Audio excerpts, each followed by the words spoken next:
noter que les deux seuls établissements qui ont vu leur contrat d'association rompu sans que des préconisations leur soient adressées sont deux lycées se rattachant au réseau des établissements musulmans, le lycée Averroès et le lycée Al-Kindi, et qu'en dehors de ces deux exemples, je crois ne connaître qu'un exemple de rupture de contrat d'association depuis 1959, et le vote de la loi Debré, c'était dans les années 1980. Qu'est-ce que cette observation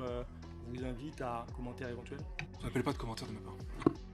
C'est donc un pur hasard si ce sont deux établissements se rapportant au réseau d'établissements musulmans qui ont vu leur contrat rompu sans que des recommandations leur soient transmises, alors qu'il existe, je veux le rappeler, 7500 établissements privés sous contrat dans le pays, et que la loi Debré, elle est en vigueur depuis 65 ans maintenant. Alors,